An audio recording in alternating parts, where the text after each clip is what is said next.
Hello दोस्तों, आज मैं आपको सुनाने जा रही हूँ प्राइमेक्स इम्प्रूव योर ब्रेन पावर पुस्तक में से पहला अध्याय, जिसका नाम है मैं मस्तिष्क हूँ।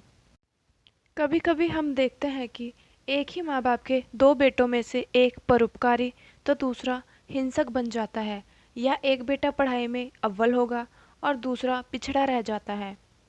हम में से किसी को संगीत प्रिय होता है तो किसी की रुचि व्यापार की ओर होती है।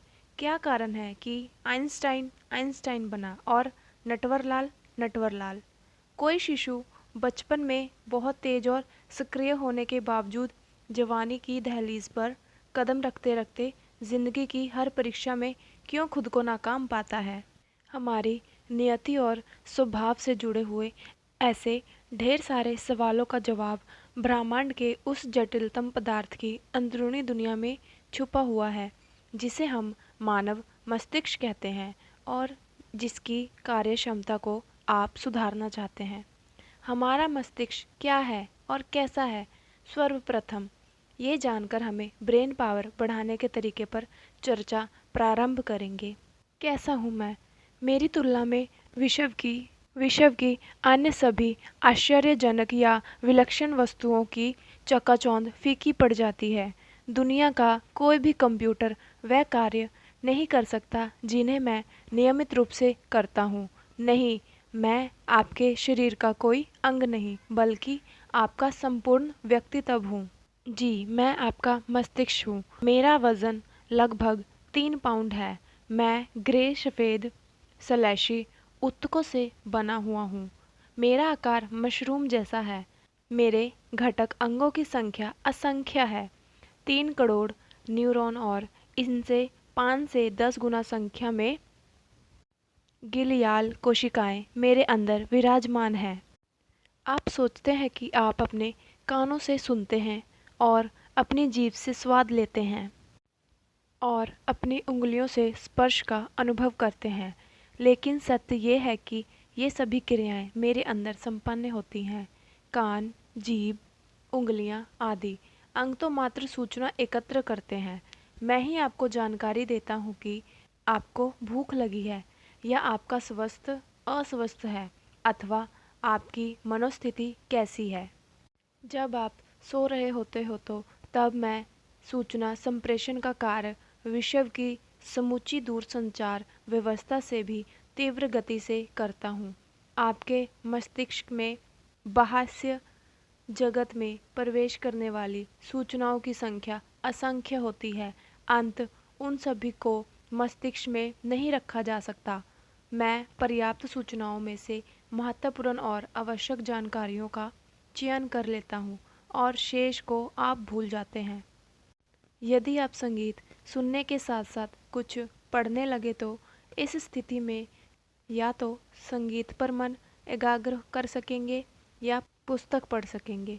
पूरी तमन्ना से दोनों कार्य एक साथ करना संभव नहीं है।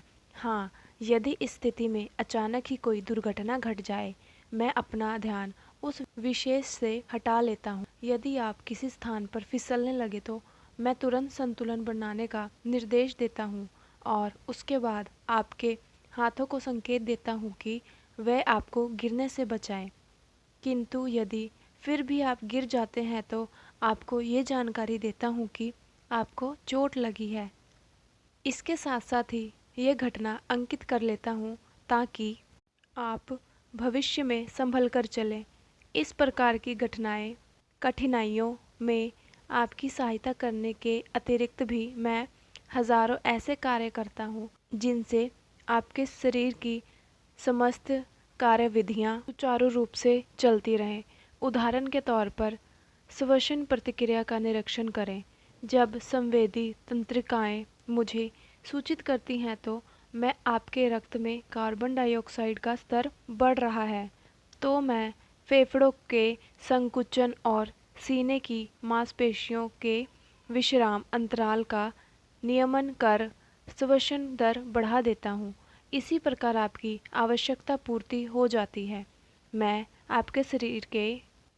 आपके शरीर के कुल भार का मात्र 2% भाग हूँ, किंतु श्वसन द्वारा प्राप्त ऑक्सीजन का 20% और हृदय द्वारा संचारित रक्त के 5वें भाग की आवश्यकता मुझे होती है। मैं ऑक्सीजन और रक्त की निरंतर आपूर्ति पर पूरी तरह निर्भर हूँ। इस मात्रा में कमी होने पर व्यक्ति बेहोश हो सकता है। मैं आपूर्ति के कुछ मिनटों तक बंद हो जाने पर व्यक्ति लकवे जैसी गंभीर व्याधि से भी ग्रस्त हो सकता है और इसका परिणाम मृत्यु भी हो सकता है।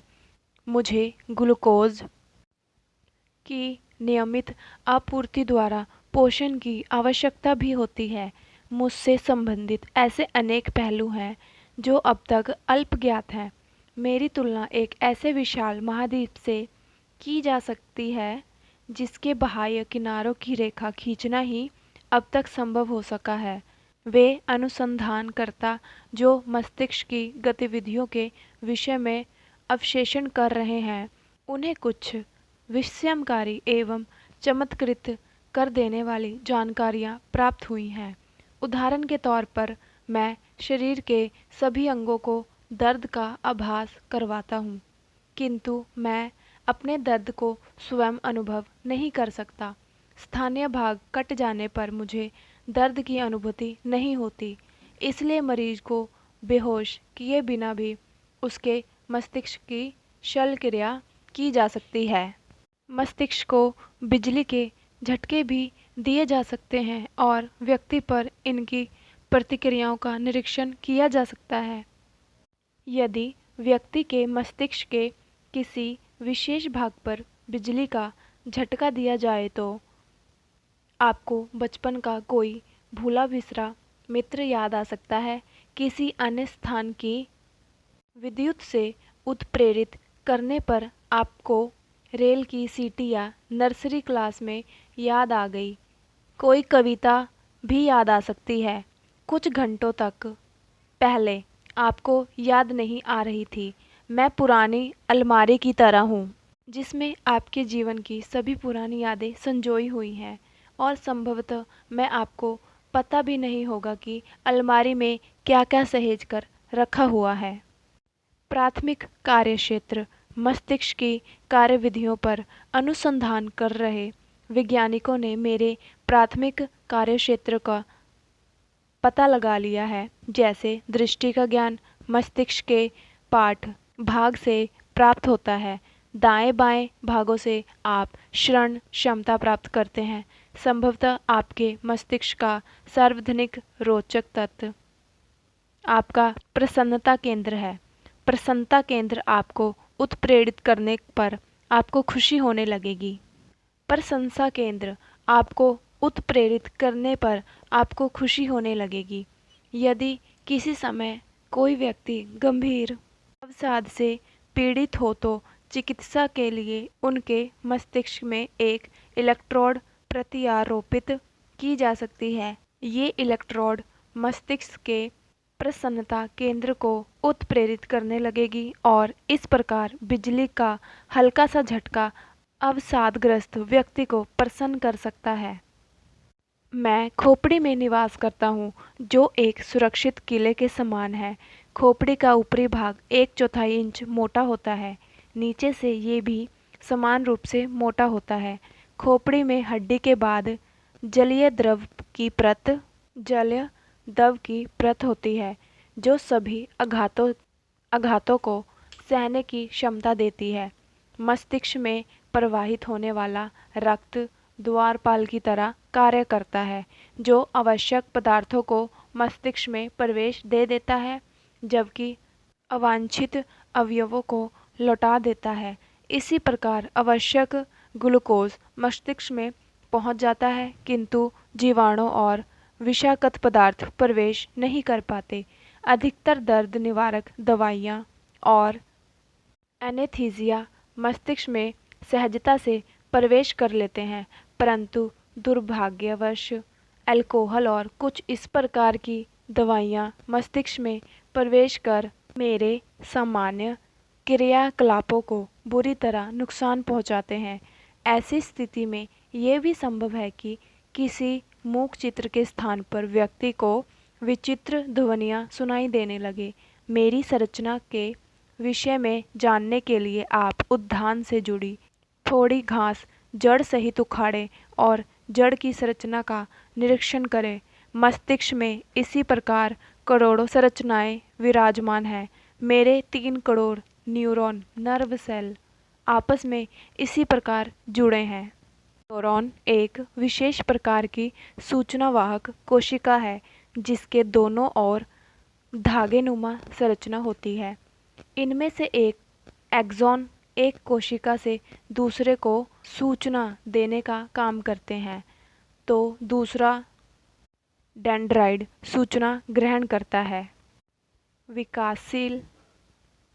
विकासशील और सक्रिय मस्तिष्क की निशानी ये है कि उसकी कोशिका के डेंड्राइट पेड़ की जड़ी की तरह असंख्य शाखा प्रशाखाओं में बटे होते हैं। इन्हीं शाखाओं की सतह पर सिनैप्स या संपर्क के जोड़ बने होते हैं। किसी के मस्तिष्क में सिनैप्स की संख्या जितनी अधिक हो वह उतनी ही अधिक मात्रा में तथा उतनी ही अधिक प्रकार की सूचनाएं ग्रहण कर सकेगा तथा उसके मस्तिष्क की क्षमता में भी उतनी ही अधिक वृद्धि होगी। लेकिन अब पता चला है कि मस्तिष्क के पुनर्गठन की इस प्रतिक्रिया में भी शिक्षा और परिवेश की एक निर्णायक भूमिका है। आधुनिक तकनीकों के जरिए ढेर सारे परीक्षणों के बाद वैज्ञानिक अब इस नतीजे पर पहुंचे हैं कि शिशु के जन्म से लेकर 1 साल की उम्र तक के काल में उसके मस्तिष्क में अरबों खरबों नए साइनेप्स का निर्माण होता है।